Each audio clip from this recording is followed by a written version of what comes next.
question à l'ensemble des intervenants.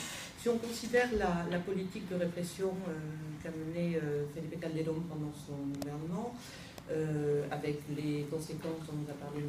Johansson, à savoir reprendre son exposé, mais la fragmentation des cartels, etc., etc. On regarde maintenant la politique ultralibérale de Peña Nieto. Finalement, on se rend compte que la situation ne va pas mieux et elle empire même. Quel est l'avenir, selon vous, du Mexique? Qui veut répondre à cette grande question?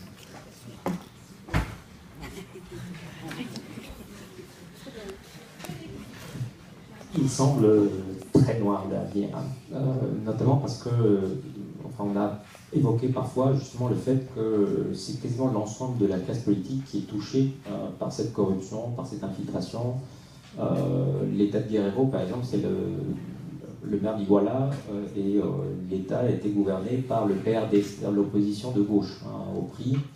Le PRI lui-même est totalement également dans des affaires de corruption autres, puisqu'on découvre à chaque fois on leur a donné, on leur a offert des maisons en échange de contrats.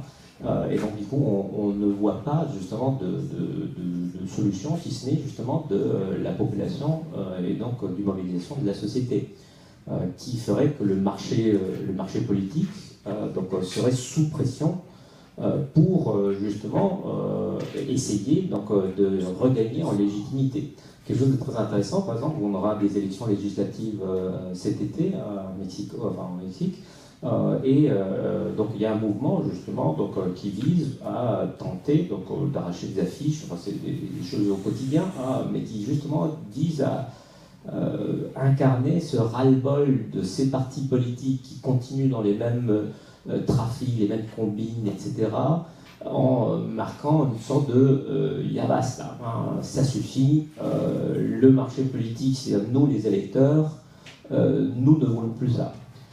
Et je ne vois pas d'autre moyen justement que de passer justement par les urnes pour marquer en quelque sorte cette espèce de là, ce qui se passe. Donc l'avenir dira justement, alors ce qui est paradoxal, par exemple, on est quasiment sûr que les élections législatives vont être gagnées par le parti de Peña Nieto, parce que le PRD est décrédibilisé, l'opposition de gauche est divisée, le PAN lui-même après 6 ans, donc le parti de droite après 6 ans de mandat, il est également il va très mal, et même s'il y a un taux d'abstention qui est probablement l'effet de cette campagne anti-parti, probablement le Peña Nieto va avoir encore plus de pouvoir. Ce qui est paradoxal, mais qui d'une certaine façon est un processus douloureux, mais qui à un moment donné doit payer également par la... Voilà.